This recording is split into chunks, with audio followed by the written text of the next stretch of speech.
So as a philosopher, you're always thinking about, meaning and where it comes from and all that, right? Yeah. But what if meaning isn't this like fixed thing? What if it's something that's constantly changing Right. as we use language, as we talk, as we reason? It's a pretty radical thought, right? Yeah, it really makes you rethink like the whole foundation of how we understand language. Totally. It challenges the traditional view that language just mirrors a static reality. Right. It's not just about like what's true or false in the world. Uh-huh. It's about how language actually changes things. Exactly. It's dynamic. And that's actually what we're diving deep into today. It's called dynamic semantics. Yes. Which for you, as a philosopher, this isn't just about like dictionary definitions or anything. No. It's really about how meaning kind of unfolds in a conversation. Right. Sentence by sentence. As a line of reasoning progresses. How context shapes what we understand. Exactly. Yeah. So you sent over some excerpts from the Stanford Encyclopedia of Philosophy on dynamic semantics, which is a really great overview, by the way. It's a good one. Yeah. And our goal today is to kind of unpack some of those core ideas. Okay. Especially for you with your philosophical background. Right. But we're not going to get too bogged down in the technical stuff. Keep it accessible. Yeah. So think of this as like a guided tour through dynamic semantics. Perfect. Tailored for a philosopher. Right. I like it. We want you to have those aha moments. Yes. Where these ideas click with your existing understanding of like language logic, the philosophy of mind. And maybe even spark some new insights. Exactly. Because this stuff can actually change how you think about philosophy itself. It really can. Okay. So let's jump right into the heart of dynamic semantics. All right. Let's do it. And there's this central idea that's often summed up by the slogan, meaning is context change potential. Context change potential. Now, what does that actually mean for someone who's coming at this from a philosophical perspective? Well, it means that the meaning of a word or a sentence isn't just about what it refers to in the world. Right. It's not just about its reference. It's about how it changes the context of the conversation or the situation. So it's about its potential to shift our understanding. Exactly. Like, imagine language is kind of like a set of instructions. And instructions. And each sentence we utter is like a command. A command to do what? To change the state of the system. And the system being our shared understanding. So it's like we're constantly updating our mental models as we communicate. Exactly. That's the dynamic part. And for a philosopher, that's huge, right? Oh, it's massive. Because it means that philosophical inquiry itself, the way we have these dialogues and debates, right, is fundamentally shaped by this dynamic process of meaning change. We're not just stating static truths. We're building on each other's ideas, refining our concepts through this back and forth. Our understanding is always evolving. Always evolving. Now, for you, our philosopher listener, who's probably familiar with the debates around internalism versus externalism about mental content. Yes. A natural question might pop up here. And what's that? When we talk about these information states in dynamic semantics, are we talking about something purely internal to an individual's mind? Right. Or can it include the external environment as well? That's a great question. And I think it's important to clarify that dynamic semantics doesn't force us to choose between internalism and externalism. It doesn't take sides. Not at all. The framework is actually pretty flexible. So the information state could include things like the physical surroundings, the shared history between speakers. Absolutely. All the things that contribute to our understanding of the situation. It's not limited to what's going on inside someone's head. Exactly.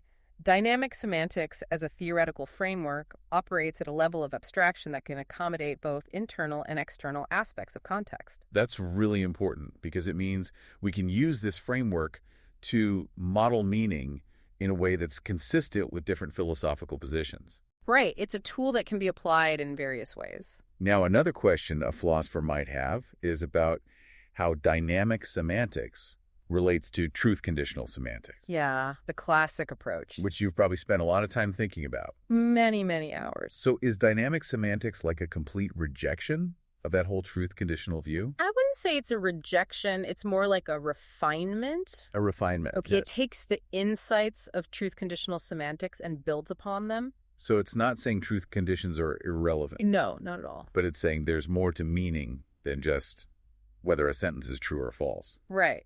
The classical truth conditions can be seen as sort of like the preconditions for successful communication. Preconditions. Okay. So for an utterance to effectively change the context, right, certain conditions about the world its truth conditions need to hold. They have to be met. But then the dynamic meaning goes beyond that. So it's like truth conditions are necessary but not sufficient That's a good way to put it. for a full understanding of meaning. Exactly. Dynamic semantics gives us a way to capture the process of how meaning unfolds and how it shapes our understanding over time. Now, philosophers are also often interested in the nature of theoretical frameworks themselves. Right. So is dynamic semantics primarily about making empirical predictions about language? Or is it more of a conceptual framework, a way of thinking about meaning? That's a really important distinction. Yeah. And I'd say dynamic semantics is primarily a framework. Okay. It's a way of approaching the study of meaning. A lens through which to view it. Exactly. It gives us a set of concepts and tools for modeling how meaning works. But it doesn't necessarily make specific predictions about how people will use language in every situation. Right. Those predictions would come from developing specific theories within the framework So it's more about providing the foundational principles. and the tools to build those theories. And then researchers can use those tools to test specific hypotheses. Okay, so that clarifies the nature of the framework. Now, with its focus on speakers and listeners and how they interact, Yes. dynamic semantics seems to have some connections to use-oriented philosophies of language, Right. like the later Wittgenstein or the work of Dummett. Yeah, definitely some similarities. Can we draw any direct parallels there? Well, there's certainly a shared emphasis on the importance of context and the role of language in action. Language in use. But we should be careful about making overly simplistic comparisons. Because Dynamic semantics, as a formal theory, aims to build explicit models of meaning. Right. It uses mathematical and logical tools to represent how context changes and how interpretations are constructed. It's very precise. Whereas Wittgenstein, for example, was more focused on the kind of messy complexity of language use in everyday life. He was suspicious of trying to reduce meaning to formal systems. Exactly. So while both dynamic semantics and Wittgenstein recognize the limitations of traditional truth-conditional semantics, Right. they approach the problem from different angles. And dynamic semantics also doesn't necessarily address some of the broader philosophical questions about the nature of meaning and understanding that Wittgenstein was grappling with, Like what it means to have a concept. or the relationship between language and thought. Those are big questions. But dynamic semantics can still be a valuable tool for modeling certain aspects of meaning. even without answering those ultimate philosophical questions. Okay, so it's a powerful framework, but it has its limitations. Every framework does. Now, the Stanford Encyclopedia talks about two main approaches within dynamic semantics: Yes. discourse representation theory, or DRT, and dynamic predicate logic, or DPL. Two powerful frameworks. Can you give us a kind of philosophical sketch of each? Sure.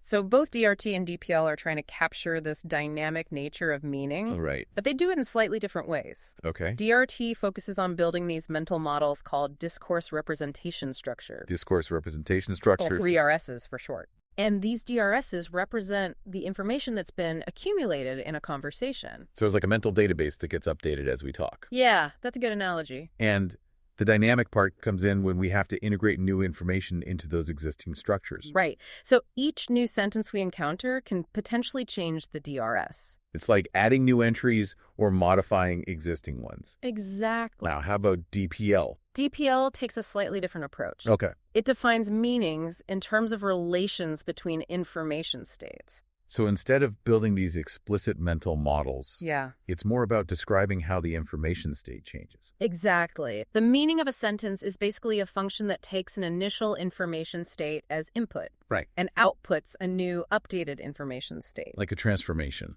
And this fits nicely with the slogan, meaning is context change potential. Because it's all about how the context is affected by what's said. Precisely. And we'll focus a bit more on DPL because it offers this really elegant way to formalize these dynamic ideas using logic. Which is probably appealing to our philosopher listener. It can be quite satisfying. So let's dig a little deeper into DPL.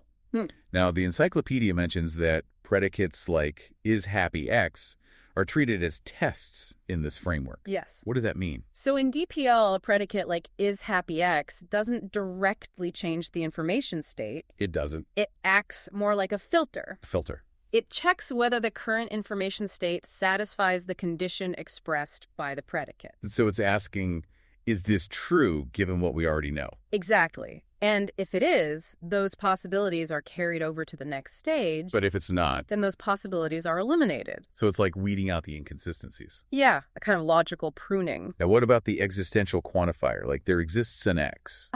That's where things get really interesting. How so? The existential quantifier is not a test.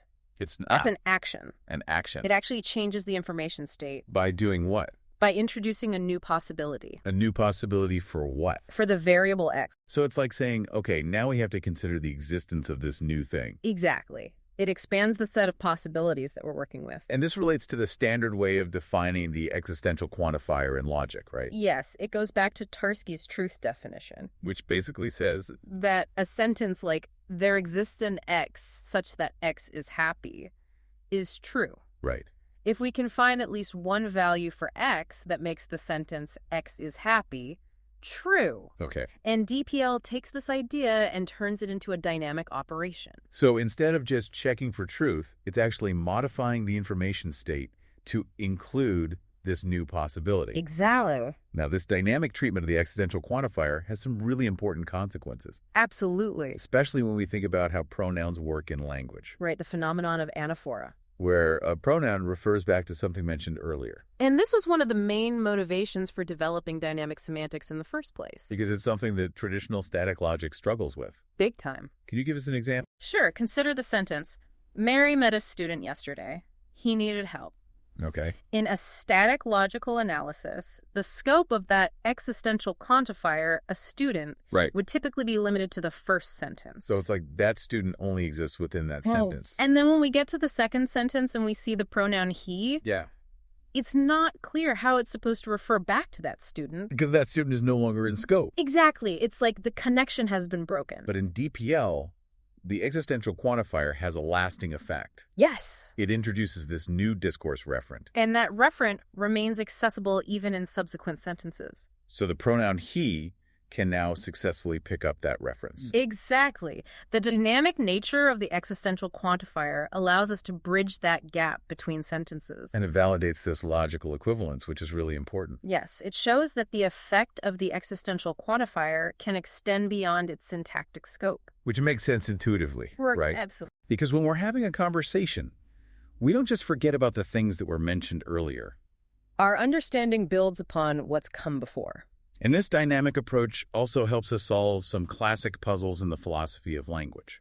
Like the famous donkey sentence. The donkey sentence. If a farmer owns a donkey, he beats it. Right. This sentence has been a thorn in the side of logicians for decades. Because it seems so simple. Yeah. But it's actually really hard to capture its meaning using standard logical tools. And the problem is that the indefinite noun phrases a farmer and a donkey, they seem to introduce these variables. Yeah. But then those variables are out of scope by the time we get to the pronouns he and it. So we can't connect them up properly. Exactly.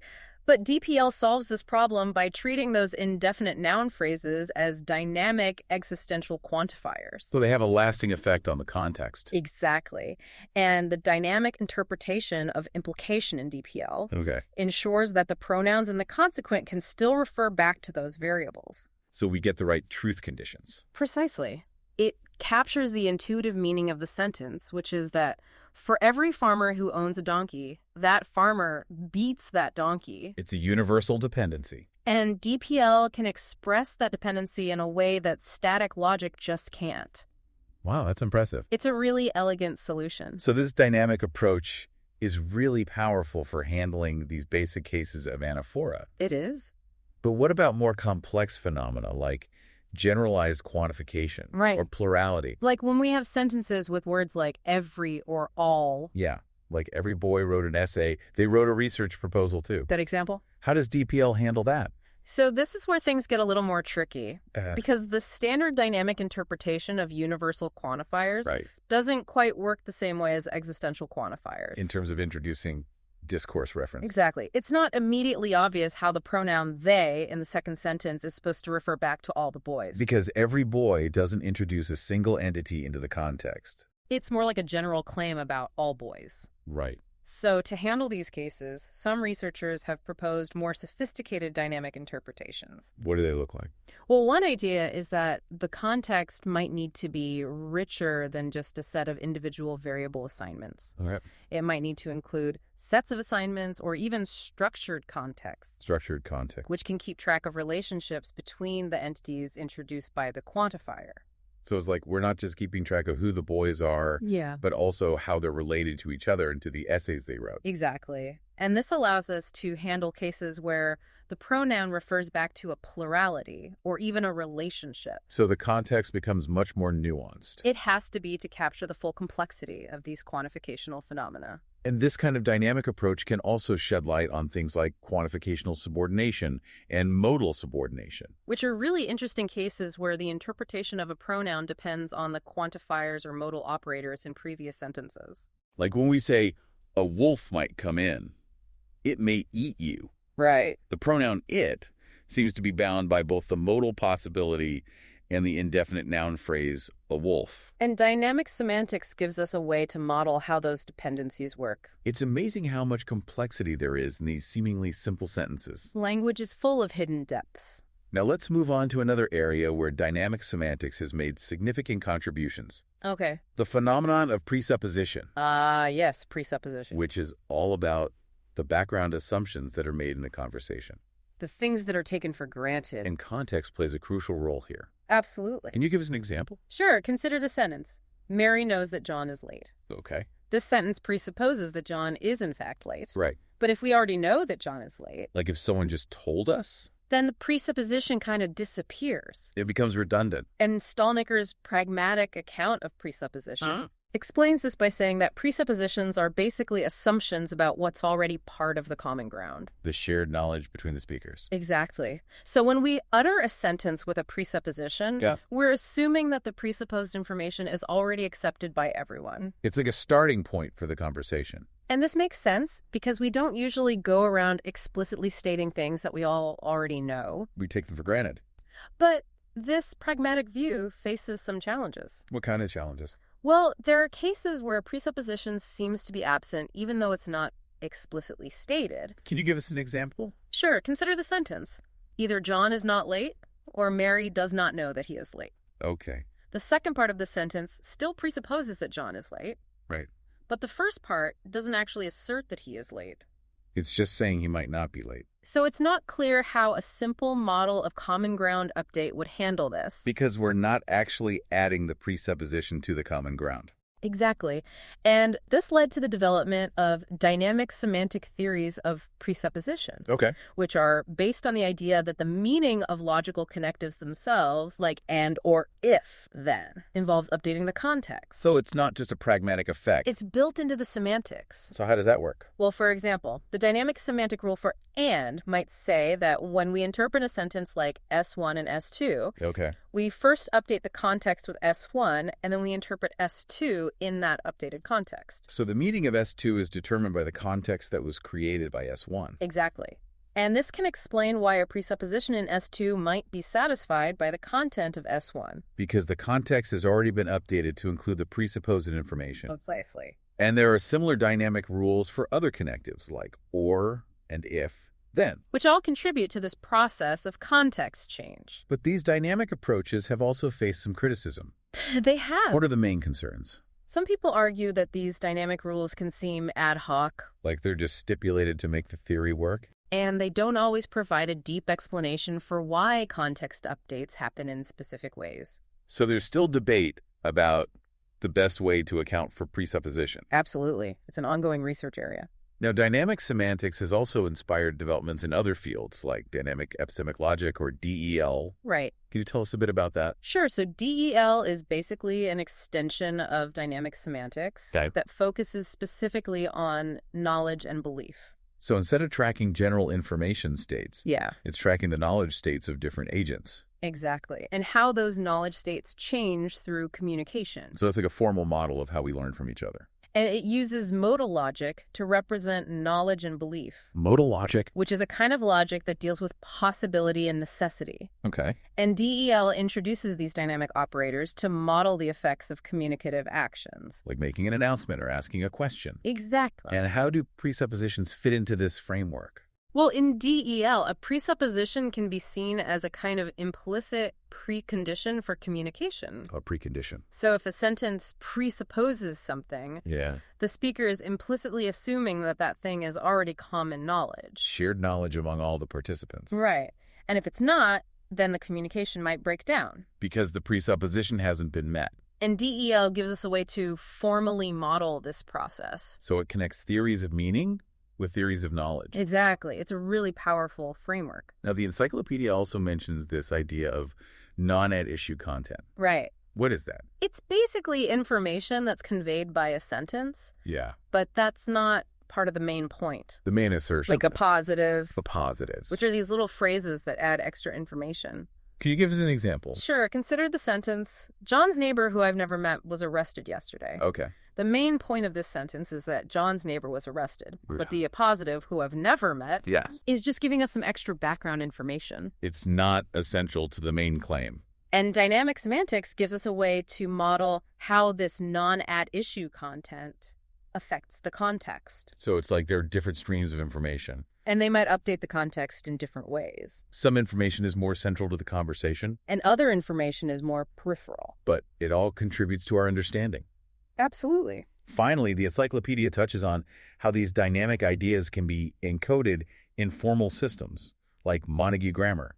Right. Using typed logic. It's all about compositionality. The idea that the meaning of a complex expression is built up from the meanings of its parts. And this has been a central principle in formal semantics. So to have a fully developed theory of dynamic semantics, we need to show how it can be integrated with these compositional frameworks. Exactly. We need to show how dynamic meanings can be composed in a systematic way. And there have been various attempts to do this. Using higher order logic. Which are basically extensions of first order logic. That allow us to talk about functions and relations. And these higher order logics have been used to develop systems like dynamic Montague grammar and compositional DRT. Which try to bridge the gap between static and dynamic semantics. But there have been some challenges along the way. Like the problem of destructive reassignment. Where a variable gets assigned a new value and we lose track of the old value. Which can mess up our anaphoric connections. So people have come up with alternative approaches like stack semantics and incremental type logic or ITL. Which use more sophisticated mechanisms to manage variable assignments. And ITL in particular provides this really nice formal framework for dynamic semantics. Where contexts are treated as lists and indefinites introduce new entities onto the list. So it's like we're building up the context step by step. And the dynamic meanings of the logical operators are defined in terms of how they manipulate this list. It's all very precise and elegant. And it shows how these dynamic ideas can be rigorously formalized. So this whole deep dive has been a really fascinating exploration of dynamic semantics and how it changes our understanding of meaning.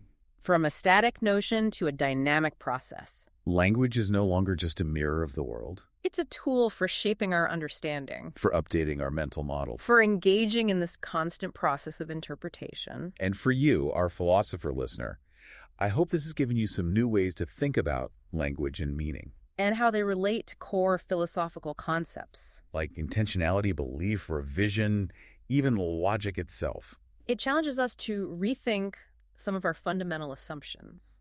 Because if meaning is dynamic, then so much of what we do as philosophers, arguing, reasoning, interpreting, is also dynamic. And that's a really profound insight. It is. So we encourage you to go back to the Stanford Encyclopedia and revisit those excerpts with this dynamic perspective in mind. And see what new insights emerge. What questions does it raise for you? What connections can you make to your own philosophical work? Because this is just the beginning of the exploration. There's so much more to discover. And we'll continue to dive deep into these fascinating topics in future episodes. So until then, keep those philosophical gears turning. And keep questioning the nature of meaning itself. Because it might be more dynamic than you think. It might just be. And that's our deep dive for today. Until next time. See you later.